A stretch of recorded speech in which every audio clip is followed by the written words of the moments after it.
Thousands, clad in red, gathered in Johannesburg to celebrate the economic freedom fighters' 10th anniversary. As the rally was ending, party leader Julius Malema took the microphone and began chanting "Kill the Boer," with the 100,000-strong crowd joining in. Kill the poor, the farmer! Kill the poor, the farmer! Brr, pa! The term Boer is a reference to the country's white farmers, who own much of the country's agricultural land as a legacy of the apartheid rule. A clip of the chant was taken up by some conservative Americans as a call for violence. Then South African-born Elon Musk entered the discussion.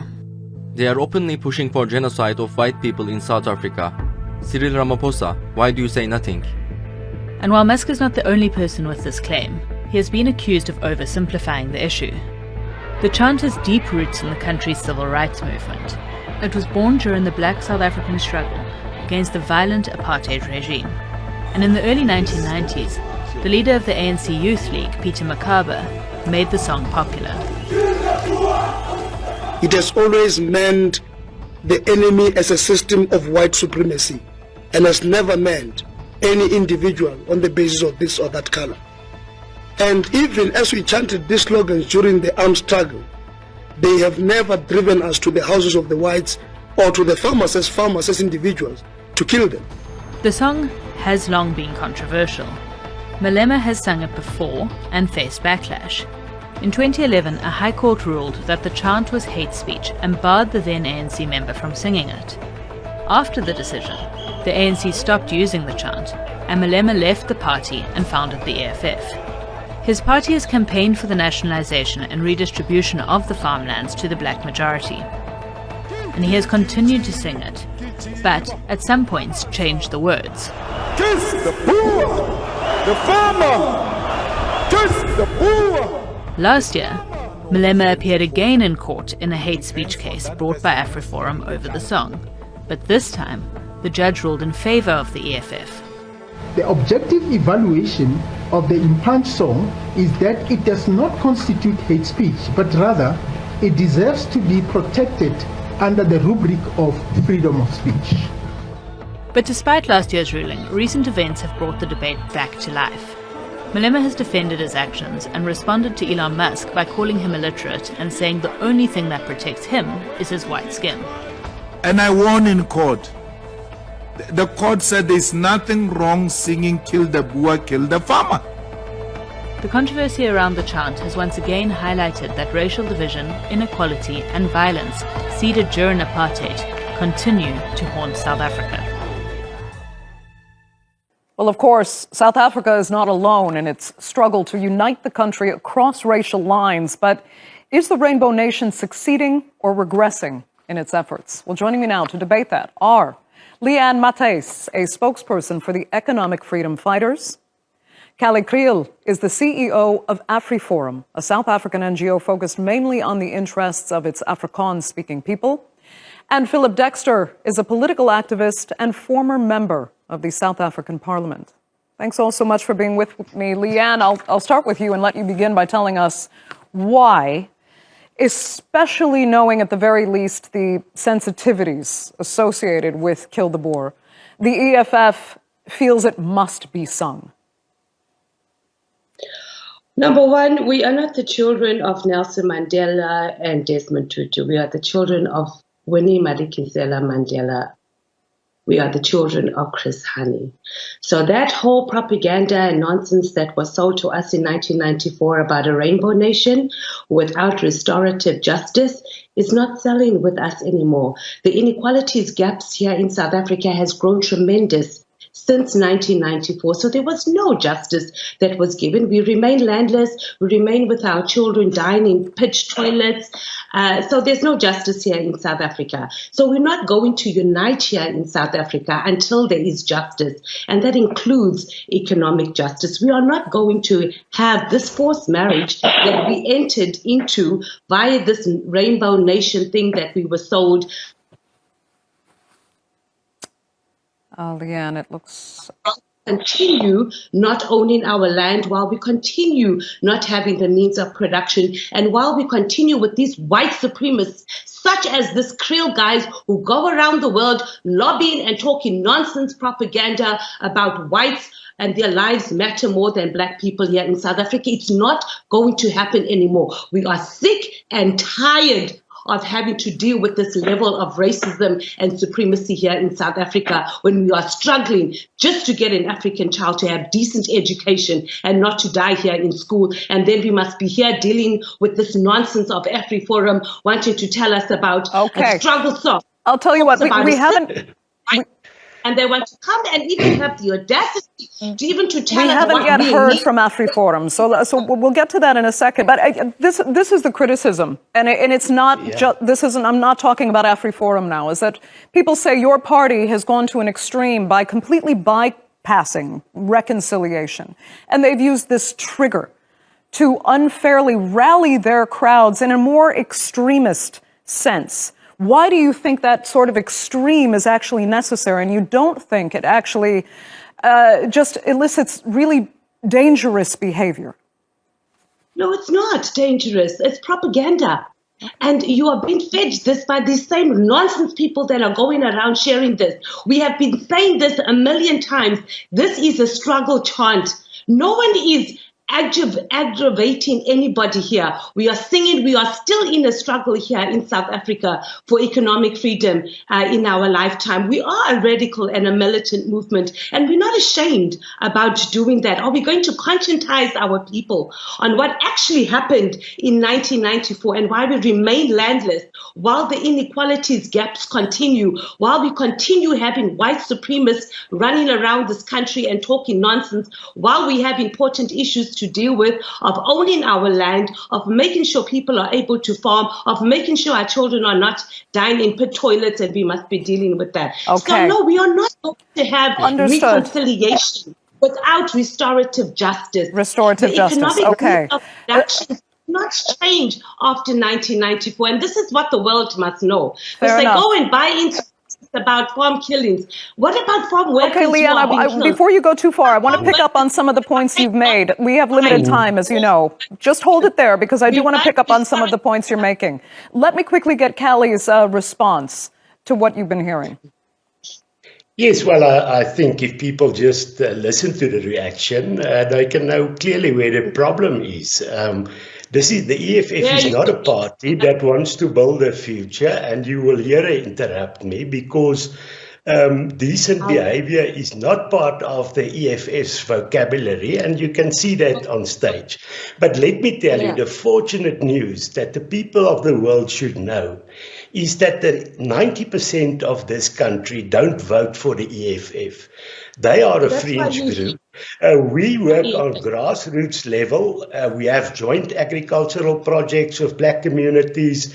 We have agreements with black communities. And what we are hearing from the ordinary black person, as well as the Afrikaners who are in our constituency and other people, we have one thing in common. We have children that we want to create a future for. And how should we do that? We should promote mutual recognition and respect.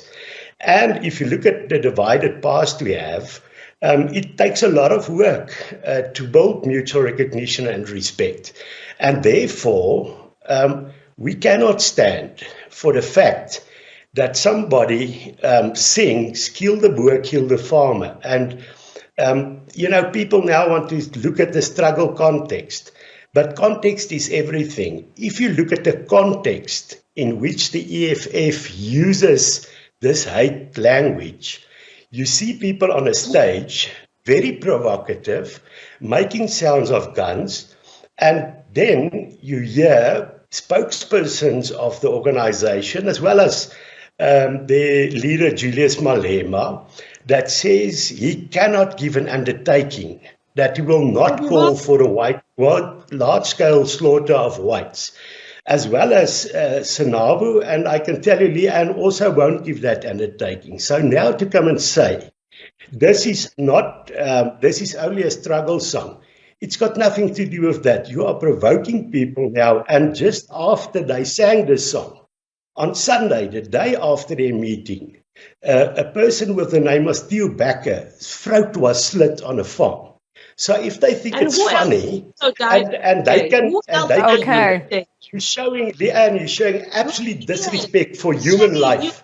are And that Okay. is the problem, and we who won't died tolerate on it. that We will day. withstand you and we will defeat you. I need to turn to Philip at this point. Let me interrupt both of you there. I mean, Philip, I'll come to you now. I mean, you are technically not aligned with a party anymore, though you previously worked with the ANC. So I first want to ask you what you thought when you heard Julius Malema singing "Kill the Boer" before 100,000 people, especially knowing that the ANC had banned that song.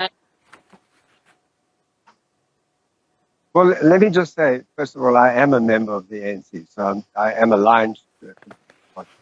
But I think my view is, it's my personal view on this issue, is that to a large extent, I think both sides of this argument are making what we could only call a storm in a teacup. Because I think the courts have ruled that it is legal for this song to be sung. And the EFF is right. It's a song that has a long history in our struggle, sung by many fighters and cadres of the organization. But I think the EFF is aware of the emotion and what is attached to this. So without being judgmental, I mean, one has to argue that it's provocative to sing the song. So it's legal, but is it wise, given the context we're in? But I must say, I think AfriForum's response is disingenuous, to say the least. As Leanne is saying, we have a country 30 years after freedom. We still have poverty, inequality, unemployment, landlessness, homelessness. There is no justice. And for us to talk about unity in that context is simply ridiculous. I think, organizations like AfriForum, who continue to want to preserve white privilege rather than unite the nation, are pretty much part of the problem and not part of the solution. They go around peddling myths of white genocide and all these sorts of provocative things. So from where I'm standing, I don't think AfriForum has any moral standing to tell the EFF not to sing the song. But what I would say, and it would be an appeal to the leadership of the EFF, is for us to maybe think about, is this the right thing to be doing in this moment? I do know that it's a popular song, but I believe that the leadership of the EFF are genuinely concerned about the issues that face the country.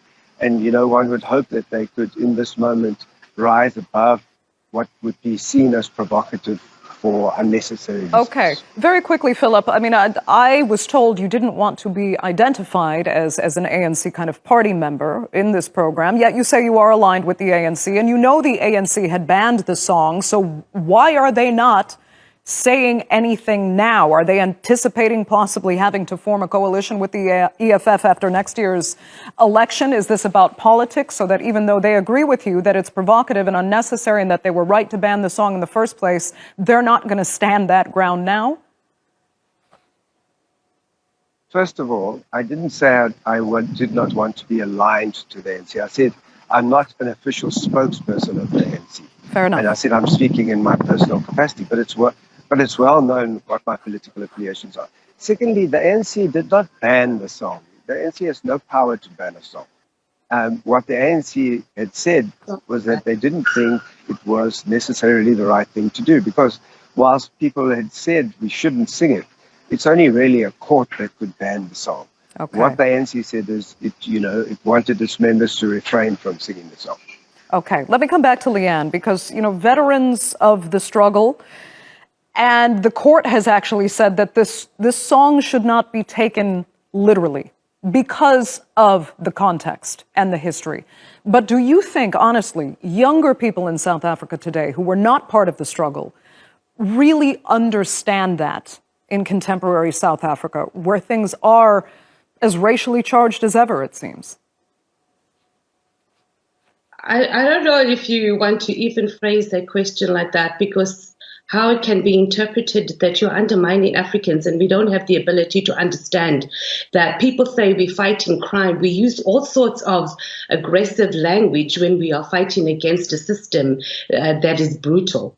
So when you say that, do you think that this generation who was not part of the previous struggle for political power now understands that? I find it almost racist to even ask that question. No. I'm asking about their experience, their specific experience, because they don't have it. That's just a fact.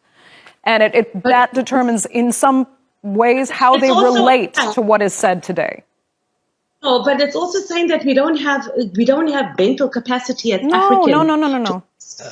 Okay, let's leave it. Let's say you're not saying, but the way you phrase the question, I find it extremely patronizing that Africans don't have the capacity to be able to sing a song and understand that it is a chant and it doesn't mean literal. Okay, so basically you're saying younger people do understand. That was simple answer to my question. Go ahead. Okay. I don't even think it's a question that you should have asked in the first place, but it's okay, because we've also been singing this. The EFF has been on the political landscape for 10 years now. We sing this song. So let's just go to FNB that happened 2 weeks ago. Outside the 100,000 that was on the stadium, there were people, over hundreds of thousands, that tuned in online and they watched it. This racist comes here and talks about one person that died on that day. And this is not taken away from who has passed away, but there were more than one person that died in South Africa on that day. If Africans do not have a capacity to sing that song, what do you think was going to happen when we left that stadium? What do you think would have happened? Okay, let's try and get or switched off online. Those that actually live on farms that are ill-treated and treated like subhuman beings. What would have happened? There would have been a massacre. Don't underestimate, you AfriForum, the ability of Africans and the understanding of Africans to go around and even talk such rubbish. And after we sang the song, one farmer was murdered. Do you think if we wanted to kill farmers, there weren't going to be more that have been murdered on that day? So not only are you saying we are idiots and we don't understand what a chant means, you're saying we don't even have the ability to go and slaughter farmers after we sing that song. Maybe I should answer this rubbish. Okay, Leanne, I have to give everybody kind of equal time, and unfortunately our time is very limited. Let me just get Kelly a quick time for response. Okay, there's a lot I still want to discuss with you, Leanne, but Kelly, go ahead. I think what is disingenuous from Leanne is the fact that she equates Africans with the EFF. The EFF and Africans are not the same thing. As I've said, they represent 10%. I'll tell you what, it's very difficult to understand both of you, at least in my earpiece. So I'm going to come back to Philip quickly. Philip, I have to ask you this, because you talk about how it's now being portrayed in the media and how you think actually the the AfriForum has done itself no favors by bringing this much attention. No, I'm speaking to Philip. By bringing this much attention to the song. We have to look at how this is actually being portrayed abroad as well. And now we have someone as well known, I'll put it kindly, as Elon Musk, jumping on this issue, also calling it a white genocide. Does that help anyone's cause? Does it help South Africa? No, not at all. And I think Elon Musk is as irresponsible as AfriForum is on this matter. You know, this continued refrain that there's a white genocide is just absolutely untrue. It is a lie. Because if you look at the statistics, they speak very clearly. No, you have used those words. AfriForum's members rubbish. People who speak on behalf of you. And we never said it. And it's commonly used by all sorts of commentators on the right wing in South Africa. The point I'm making is that the fact that the EFF sings the song has absolutely no relationship to what happens on farms in terms of crime. And to suggest, as Leanne is saying, that this will mobilize people to go and kill farmers is utterly ridiculous. And you just do yourself a disservice. The real issue, Kali, is that what we should be looking at is how we work together to defeat poverty, unemployment, inequality.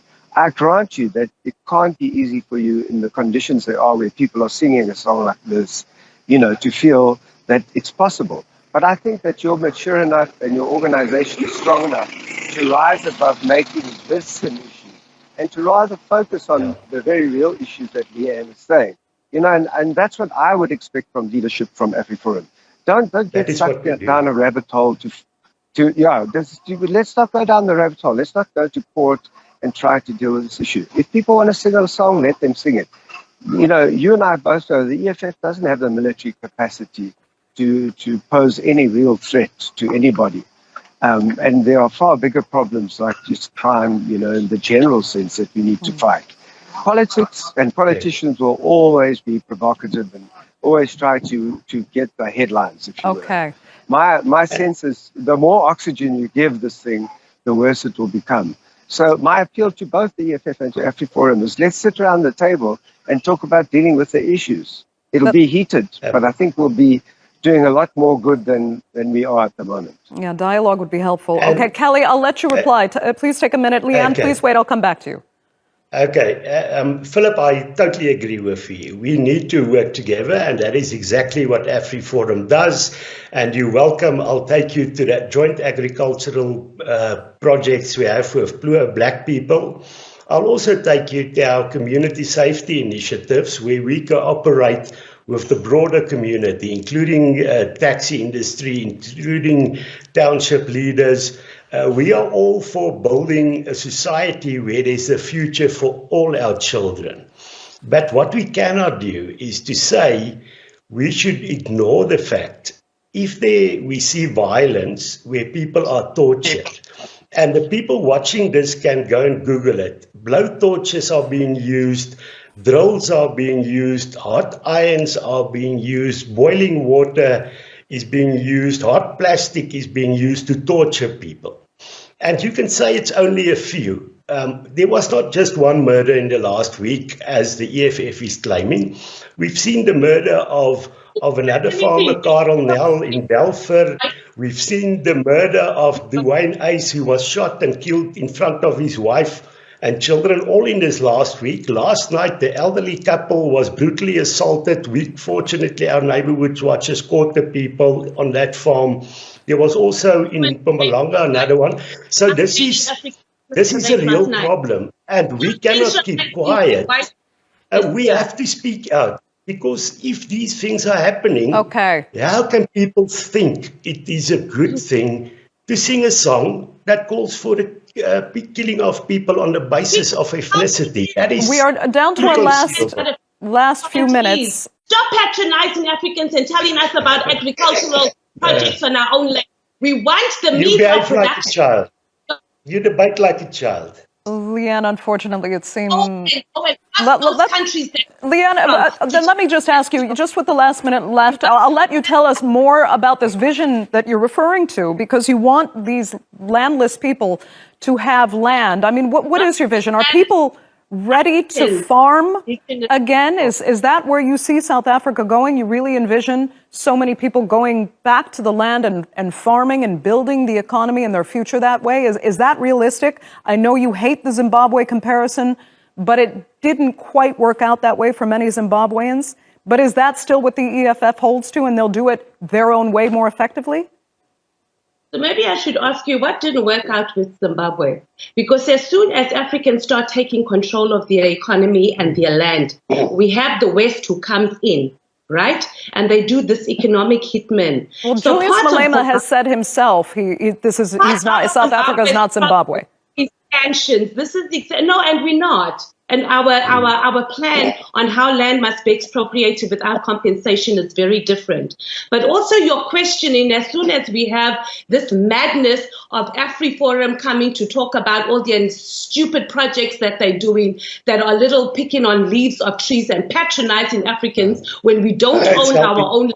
Tell us about what you come and tell us about a Zimbabwe project that has failed. We want to own our land. We want another good example of your farm, to be able to get land to farm. If they want to run a business, they must be able to do that. If they want to build a home, they must be able to do that. This model is not uniquely South African. It's not even uniquely African. You even see this in racist countries like Israel, where you get 99-year leases. There's no reason why this Leanne, there goes your connection again. But actually, we're going to have to interrupt it there because we are unfortunately completely out of time for this edition of The Newsmakers. I'd really like to thank all three of my panelists so much for being with us. Fascinating discussion. And our viewers, of course, for joining us as well. Remember, you can follow us on X, and do be sure to subscribe to our YouTube channel. I'm Andrea Sankey. We'll see you next time.